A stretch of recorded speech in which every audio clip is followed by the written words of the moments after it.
Hallelujah, son accordo. Hallelujah, son Côte d'Ivoire. Hallelujah, son Antigua. Hallelujah, son Cameroon. Hallelujah, son India. Shout fire. Shout fire. Shout fire. Sit down like kings and royals. Amen. You know what I'm about to do, don't you? Yes, sir. Please, if you have any questions, there's an usher at the back to take your questions. I don't know that we have some of these. Please write your questions down. Although some of those questions are still the same. That's fine. Most of those questions are still the same. Hallelujah. Okay. Number 1 says, is it good of a lady to be sleeping at the boyfriend's house during dating? No. Don't only sleep. Pack all your loads and go there. Hallelujah. Now, I'll tell you biblical. The world has a version of things, the church has a version, and our standard for living is the Bible. That's our textbook. So we'll go according to the Bible. There is nothing wrong in that. Hallelujah. Except when your flesh begins to desire him. Some of you I'll say there's nothing wrong with that. Some of you are already looking at me fast of this. Except when your flesh begins to desire him. And we know lust of the flesh is what? The sin. Lust of the flesh is a sin. Sleeping at his house, child of God, is not love. Many of us think it's love. It's excitement. You want to eat an apple and lose the garden. That's why I keep postponing the marriage day. That's why it's not serious. No king eats uncovered food.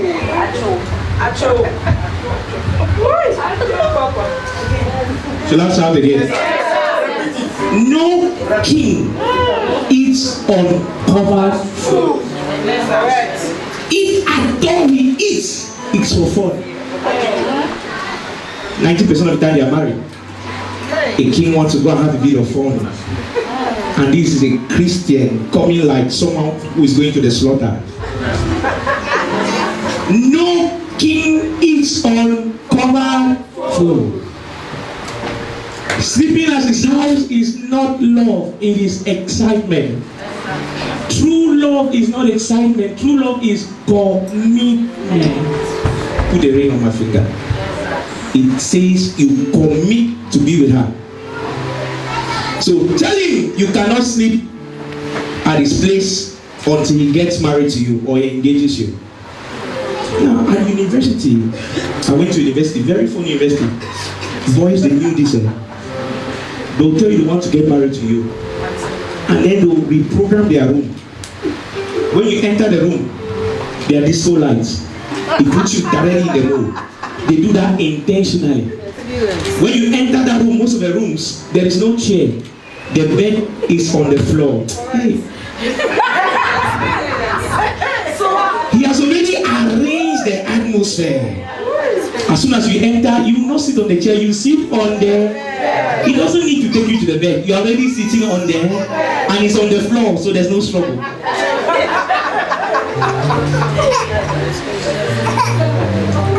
They do that deliberately. They put a mattress on the floor deliberately. Disco light deliberately. Many of us say, not to happen, not to happen. Now, it's okay to go and bring him food. Can you cook? Yes, you can cook for him. Can you buy stuff for him? Yes, you can buy stuff for him. But set standards. Let there be standards. Let there be, if you agree on no sex before marriage, it should be no sex before marriage. Tell yourself that if you touch me, slap me. You understand what I'm saying? So you are setting standard. Tell yourself, me and Mama was a believer for 4 years. She was in Italy, I was here. And when she came, we were already married. But guess what? We still went to a pastor to bless it again. We did not touch each other. Can you imagine? 4 years. So you are very hungry. Then we said, what? We have to do the right. She's here. I don't even know what was. Did you sleep together that night? Okay, when did I sleep? Give her the microphone, sir. No, because we are not teaching what we are not practicing. Give her the microphone. 4 years. Hungry. I was so hungry. When I came with my brother, my eldest brother, so he was like my dad.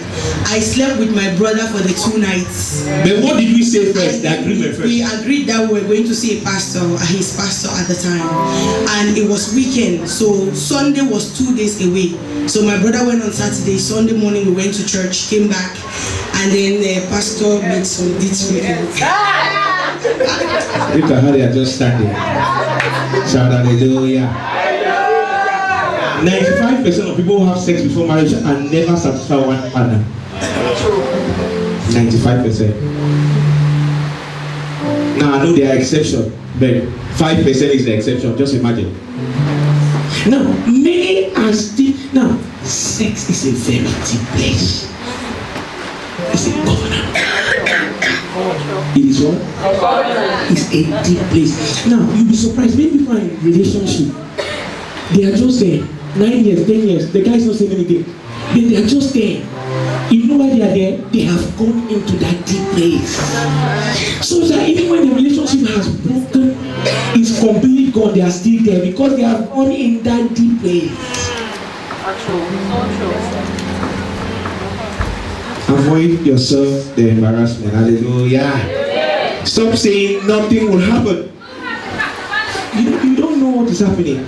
If she can come to your house and she's cleaning, she said, today I am doing deep. She will take your t-shirt, she will wear, she will take off all her things, and she will melt with her panty.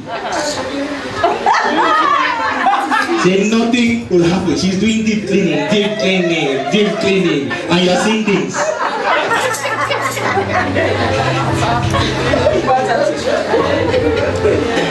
It's deep cleaning, isn't it? It's deep cleaning.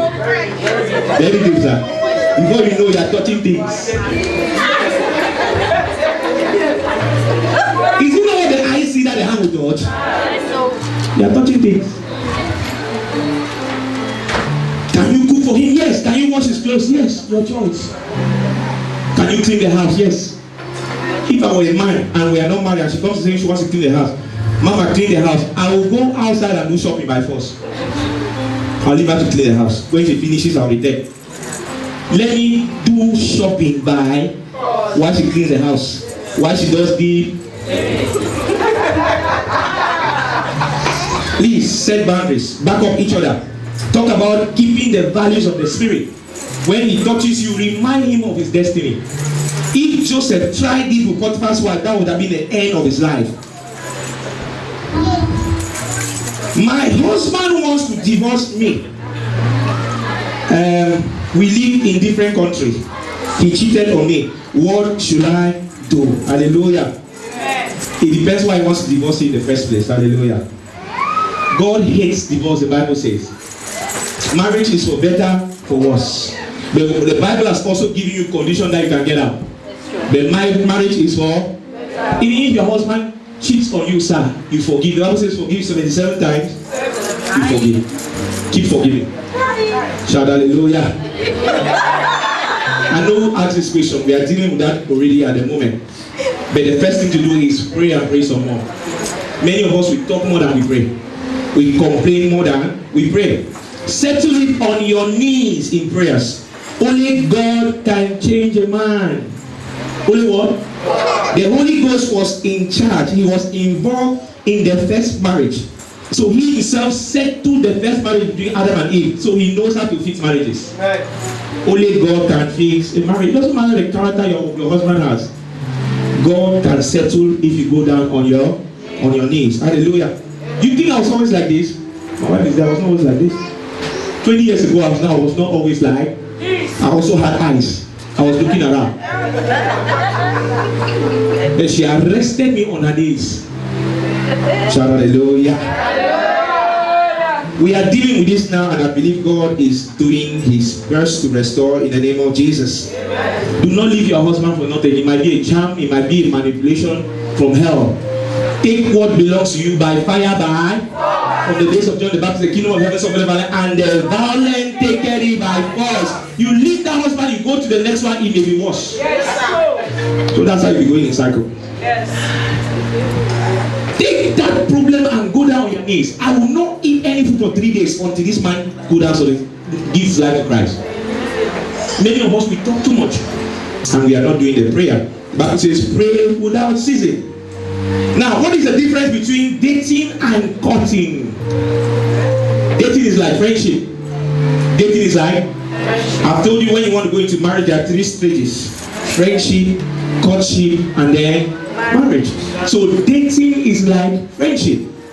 Dating is going out with someone with the intention of knowing them better, checking them out to see if they have any credit, checking them out to see if they are afraid of responsibilities, checking them out to see if they are afraid of being a leader. A man is a leader. A man is a when you go out with him and he's not portraying those characteristics of a leader, run as far as you can. Dating is like friendship, knowing 2 people going out to know each other. And courting is 2 people dating with the intention of getting married. Now that's the second stage. He now tells you that I have had the time to know you better. I think I like you. I want to get married. Now you enter a stage of courtship. Shout hallelujah. Hallelujah. So courtship is that time when you set rules. Because the things you don't talk during courtship, when you are married, it's gone. Me and Mama will say we'll have 3 kids. After that, that was it. Whatever she says now, it goes in this ear, it comes out of this other. Yes. Agreement was made. Agree on things. Agree on finances. The stewardship of finances. I've said it before, some of us are better, the man might be better than the woman. So in your relationship, look for what works for you. And agree that he is going to take care of the finances, he's going to manage the finances, she's going to manage the finances. Agree on your sexual motivations. I've said it before. Men know how to make sex. Women, they know how to make love. I got some of you lost. Men know how to make sex. Women, they know how to make love. You still got lost. You got it. Now, it does not mean that women don't enjoy that. But it just means that when you get involved with a woman doing that without some ingredients, emotion, desire, passion in place, she feels something like a prostitute. Does that make any sense? You must clear your football feet first. Hallelujah. Amen. Some of us are not even happy with what I'm saying. Shout hallelujah. Hallelujah. Talk about your weaknesses. Talk about your strength. Now, if you meet a man, for example, if she meets me, and you talk about infertility issues, it's a question that talks about that. Don't just take your head, you are into courtship, you are not asking any question. Men will hardly tell you whether they are fertile or not. Men will hardly tell you whether they are fertile. At the end of the day, if there's no child, they'll turn around and blame you. They'll say you are the one and in your family they don't get children. So talk. I told someone the other day, I said, go and do a fertility test. Another way to know a man is not fertile. There are kids here cannot say some things. Very early in the morning, men are always active. And you understand what I'm saying? Very early in the morning, men are always active. So if the Bible says watch and pray. Watch and pray. Watch and pray. Spain, I've been a couple, they were talking about fertility. Another question is, yes, someone said I've been with my husband for I think 12 years and we don't have a child. Because if you agree on that during courtship, you enter marriage, you have entered. You have entered. None of us will fail in the name of Jesus. I don't like that amen at all. Jesus, Lord, is our spouse. So are we all polygamous? Isaiah 54:5. Let's put it. Isaiah 54:5 quickly. Isaiah 54:5. Quickly, let's do that because of time. Isaiah 54:5. Let's do that because of time. 3, 2, 1, let's read. It says, for is the husband, the Lord of hosts is his name, and the Redeemer, the Holy One of Israel, the God of the whole earth shall he. I believe that this is what that person is talking about. They are just took out that place. Mama, answer that question for us. Mama is an expert in that field.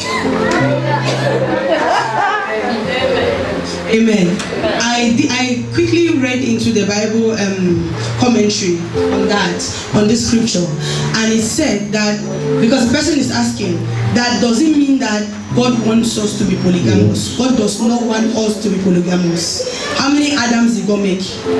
How many Eves were there? So why would he want us to be polygamous? Hallelujah. And when I read into the Bible commentary, it said that the word for Lord there is Yahweh. And Yahweh was divided into the Father, the Son, and the Holy Ghost. So if you had to look at it that way, you look at 3 people marrying one person. But God is one God. He's not 3 different persons. And when God says, I am your husband, you know, when you buy, let's say, electrical appliances, it comes with a manual. So God is our husband. He shows us how a man should take care of a woman. He teaches the men, this is how I take care of my church. The church is my bride. And who is the church? It's us. It's not a building.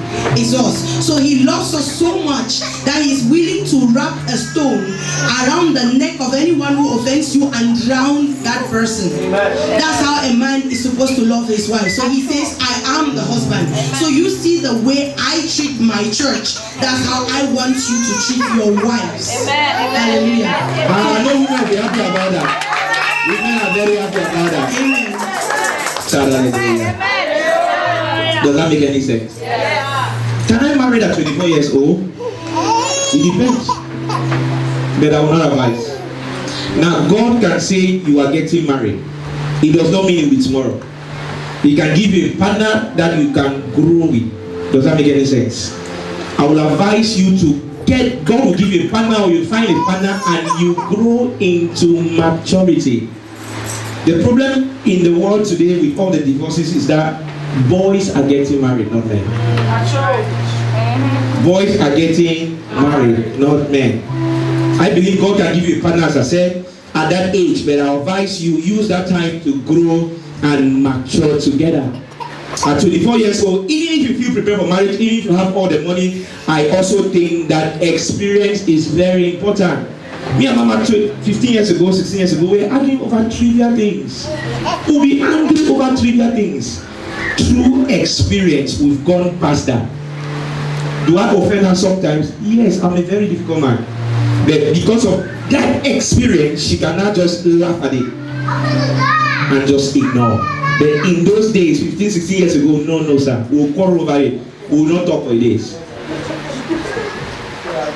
Does that make any sense at all? Marriage is not a hunt. Don't rush into marriage. Shout hallelujah. Hallelujah. Many people, I told someone the other day, I say, when you are boyfriend and girlfriend, or fiancé, or you're into courtship, it's okay. But once you're married, my God, it's such a ball game. Sometimes it's like you don't know that man. Sometimes like you don't know that wife. He just becomes annoying some days. He will just leave the shoe anywhere. He will just wash, do any kind of nonsense, throw water on the floor. Do you know, even now I still bath and I throw water around? Me.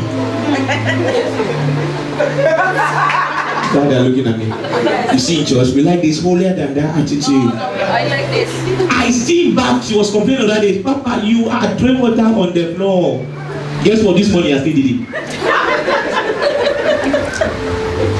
But we don't quarrel about it because we have passed that stage of immaturity. Shout hallelujah. Hallelujah. Don't rush over marriage. When I married my husband, he was nice. But 2 years down the line, he has changed. What do? I don't think I love him anymore. You must finish your fufu in the name of Jesus. If the soup is finished, you must make some soup. If there's no soup, you use water to finish your fufu. 2 years down the line, it's okay. You want to run away. I think the real question here is that what did you do to make him change? And it's vice versa. What did you do to make him change? Why did he change? When a woman changes, a man changes. When a man changes, a woman changes. I don't want to go into details. Shout hallelujah. This blame game in marriage is no wisdom. You see a sauce on the floor that they left, pick it up and put it in the basket. It doesn't cost you anything. But some of you will just be quarreling because of socks. My father gave a story where two couples, they say they want divorce, they say they're tired. Why were they fighting over toothpaste? The woman said, my husband is so funny. He wants to press toothpaste, he will not press it under, he presses it on top, and it does me some time. The husband said, I like to press it on top. I don't like it because when you press it under. This is the one to divorce because of toothpaste. But look at that, it was easy. If that is what is causing you guys problem, buy two different toothpaste. You use your toothpaste, I use my toothpaste. You shine your teeth, I shine my teeth. You shine your shine, I shine my shine.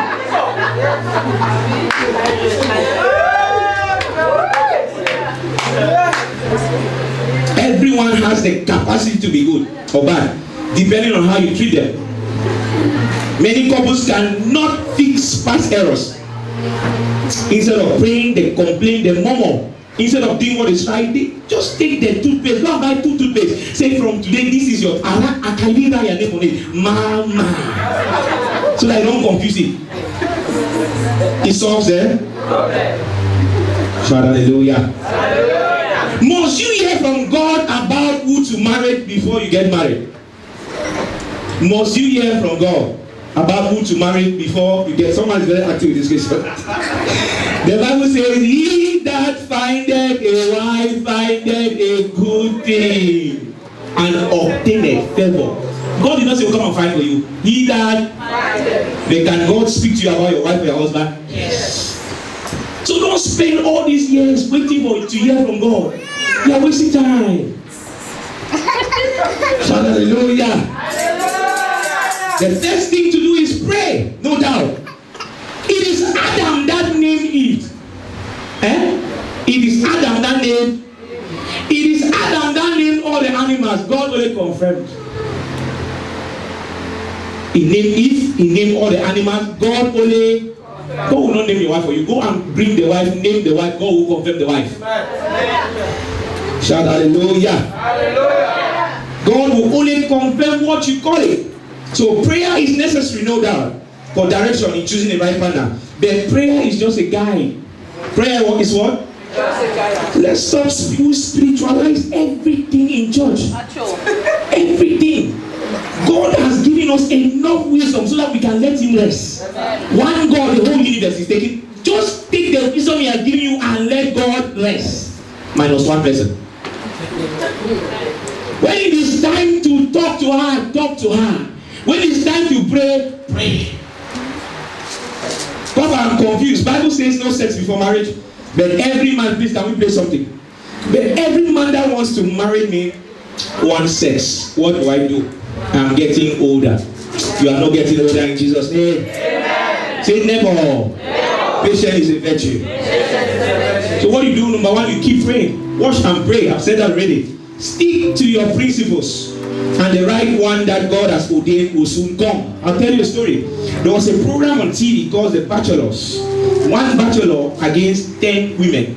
This bachelor, very rich, has property, has estate, is a millionaire in dollars and in pounds. You know what I mean? And that one bachelor was meant to choose between all those 10 girls. Now, a Christian was among those ladies. And they said to that lady, they said, you're already missing. Because she said, I will not sleep with him. Because he was going and he was testing the water. He was touching Kumbabrex, pressing and devaluing the ladies. But this lady said, I will not be devalued. You want to pay for it, you pay for it in tax. And the other ladies said to her, they say, why did you come? You have already lost. And she said she has made a covenant with God that until the man that will marry her is a man that will touch. And at the end of the day, the man came to the lady, and the lady said, I will not do that. I have principles, and I stand on those principles. And the man is saying to the lady, so you saw all the properties, all the estate, and you are telling me you cannot. The lady said, I cannot, over my dead body. And the man said, because of this, the man said, nobody has ever denied me what I'm just asking you. He said, because of this, I will give you anything you want. And that's how that lady won that competition. Stand by your principles. If that's what you believe in, that's what the church believes in. Stand by those principles. Play your part, fulfill your condition, and God will send the right man your way. Many times what happens to many ladies, no wait. Then suddenly when God is about to do something, that's where they fall. And it always be that man that when they look at the man, say it's mine and die. And they have this, it's mine and die. Come and see him tall, his teeth are proper. Shout hallelujah. You will not miss it in the mighty name of Jesus. I don't like that amen at all. How do I keep a balance in a relationship so the man is happy and God is happy? Define your relationship. Amos 3:3. Can two work together if they don't agree? Can two work together if they don't agree? Live with principle. It's the same kind of question. Set boundaries for yourself. Set rules at the beginning of your relationship. If not, it will crash. Set rules. Set rules. That is why even the poorest of countries, they have covenants they do. Those are rules binding two nations. That is why even the government in your country, they have a constitution that they abide by those rules. There will be lots of problems in any relationship if everything is permitted. There will be lots of problems if what? Everything is permitted. Decide at the beginning what you want in the relationship. That is why even the most poor countries, like I said, have a constitution. Even God taught it twice in the beginning, that He had to bring forth the 10 commandments. Everywhere there are rules, things will be right. None of us will fail in the name of Jesus. Clap for Jesus. If you have a question, give it to the usher to answer it next week. Amen. Let's take our testimonies quickly. Hallelujah. Amen. Hallelujah. It's testimony time.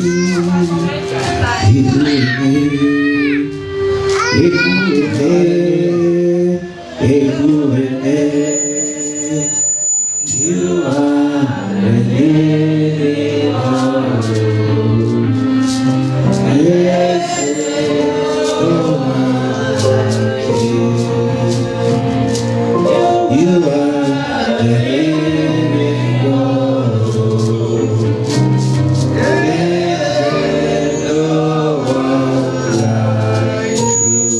Revelation 12:11. Put me on the projector, please. Revelation 12:11. Revelation 12:11.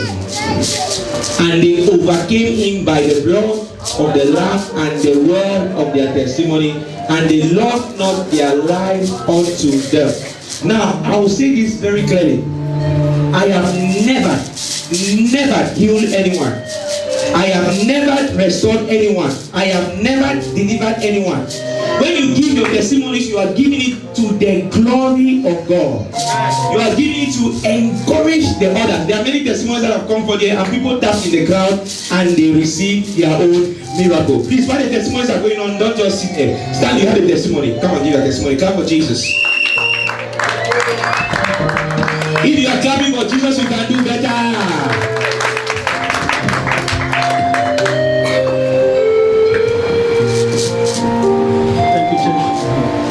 Hallelujah. Amen.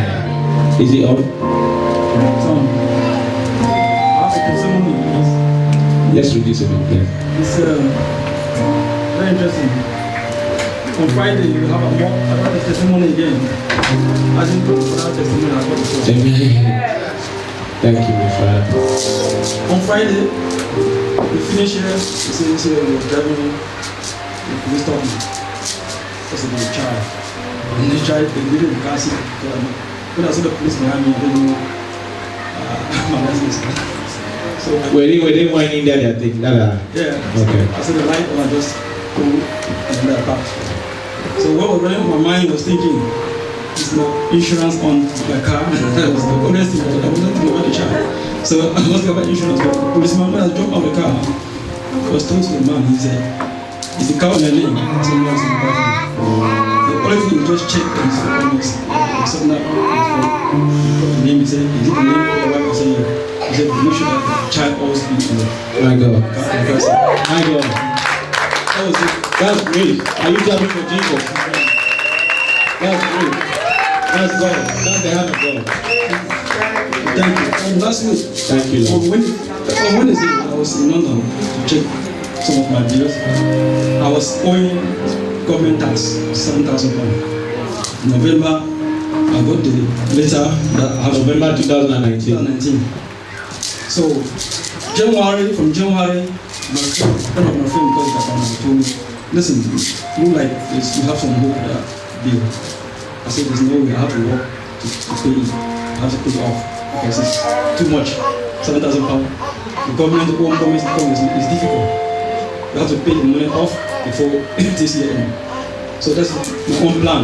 But to God be glory, there was counsel and then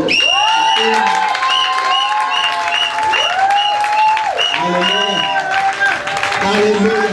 It is not 700 pounds, it's 7,000 pounds. Just in case you didn't hear. Thank you, my Father. Now tell us the best part of it. They cancel the debt. cancel the debt, and then they said they owe me some debt. They owe more. If they owe me that money, and some other family which they owe another money again, because they haven't paid about 2019. So they have to calculate that. Hallelujah. Are you celebrating Jesus? Are you celebrating Jesus? Stand there, sir. Stand there. Stand there. Hallelujah. They did not just cancel the 7,000. They said, because grace is speaking for you, we owe you some money. And remember I said someone from HMRC will give you money. And I said the Thomases will see. I said last Sunday, I said it will happen this Sunday. I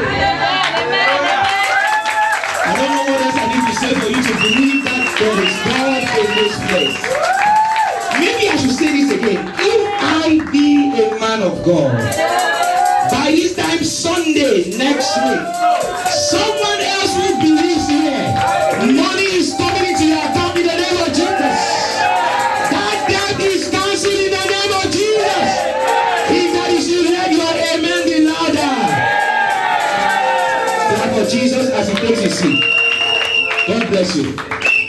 Where's Ijoma? Come and give your testimony. I'll be calling you guys like that out. Many of them are shy. Hallelujah. Celebrate Jesus. Celebrate Pastor Jesus. Hallelujah. Hello everybody. Amen. All the time. So I've been bidding for houses for a very long time. Hello. It's been almost a year now with my child, you know. And Normally with a child they give you preference, right? yeah.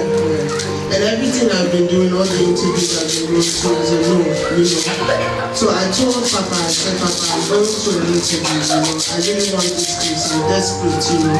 Pray for me to get the place.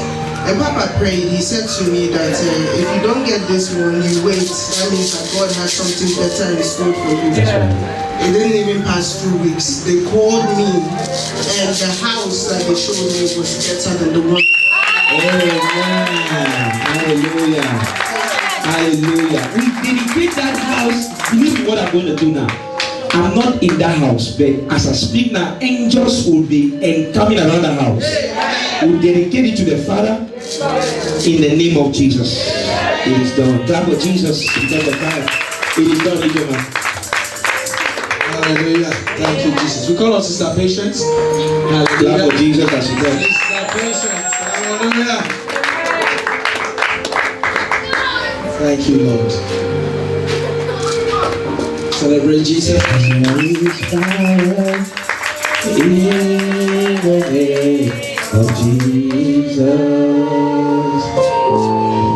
There is power in the name of Jesus to break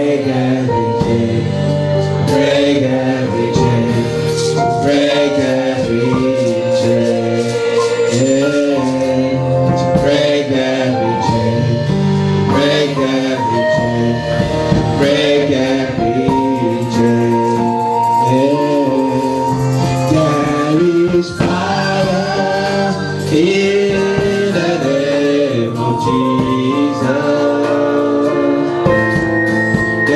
is power in the name of Jesus to break every chain, break every chain, break every chain, break every chain, break every chain, break every chain.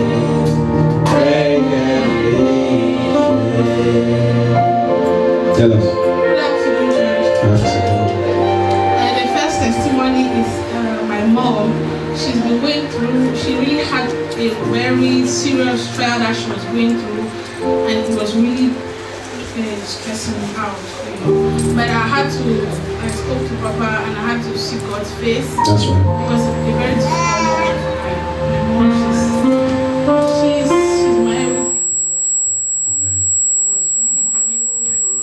I can't watch my mom suffer, I can't help it. So I had to really, and I just thank God for how far He has brought me, because I think if I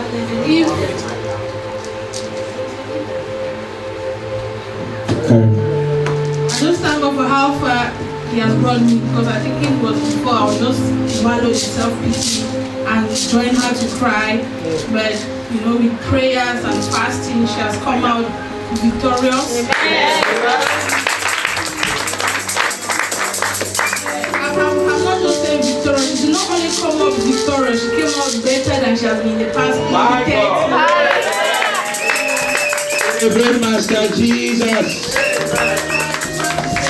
Thank you, Lord. I do want to thank God for life that I'm here this morning to give this testimony. Amen. And then another testimony that it just can't stop. Hallelujah. I think it was about 2 years ago. I think I've been giving this testimony for the past 10 months. Amen. It was 2 years ago. I never even had a job. So Papa said, you will have a job that I'm not to the world. And I'm not laughing, I'm just enjoying. That's right. But for some reason, I and my husband, and we took it seriously. We actually wrote it down and kept it, and we kept praying. Even though I never had a job and all that, but we believed that it was going to pass. And I'll go for interviews. At times there's no interviews at all. I'll text him, I'll complain. He'll just say it is well, the right one is coming. But I just kept the faith. I think last time I gave a testimony that I had a job without an interview. That's right. As an assistant financial controller. And just within a month in that company, with the position I had, I'm managing 3 people already, which I'm still trying to navigate my way through. And I'm the people that have been there for so many years, and Papa prayed and said you have a promotion. That's right. In no time. That's right. And 1 month in that job, they made me the HR manager. Don't be jealous, celebrate Jesus. Thank you, my Father. If you need a job, tap into that testimony. Don't be casual. We thank you, Master Jesus. In Jesus' name. I think many of us are so casual today for some reason. If you are so casual, you might end up in casualty. That will not be your story in the name of Jesus. I'm just here to give God thanks for uncommon favor. That's right. I didn't have experience in it, but That's I'm right. managing over 300 people. My So, God. Now, have you been trained to manage 300 people? I did not even see it coming in. So when I was even saying you were not believing, you were still thinking about the you believe. Hallelujah. Thank God. Yes, and I just want to thank God for this community. It's giving me a lot of strength. Hallelujah. And it's just because of that strength that all these other things are falling in place. Amen. So, and I'm also here to encourage someone. That's right. Because all these testimonies came as a result of following instructions. That's right. So I cannot say it's me because it's not. I'm still in cloud 90. I'm still trying to really Figure it out. To be honest. But every day I've decided just to give God. I keep saying, you know, this song I play it every day anyway to work and back. You are not the man. That's right. You are not the man. So I don't want to understand it. I just want to give God the praise. And last month, you know, when I was pregnant, my pregnancy was a hard one. The hospital always wanted me to do away with my daughter, saying that she was disabled. I fought with them for 9 months. And last month, she was given an award for the most outstanding kid. Hallelujah! Thank you, Jesus. Thank you, Jesus. Your testimonies are perfected in the name of Jesus. Father, give her more to rejoice for in the name of Jesus. It is done. Clap your hands for Jesus.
Master Jesus. Tell us. Amen. I just want to thank God first for life, for myself, and my family. Amen. Last year was a very trial time for me. It was not like God made me to be in that situation because He wanted me to learn. That's right. He wanted me to see things. So I was offered. I've worked with Wolverhampton Homes, like I've done admin with them. So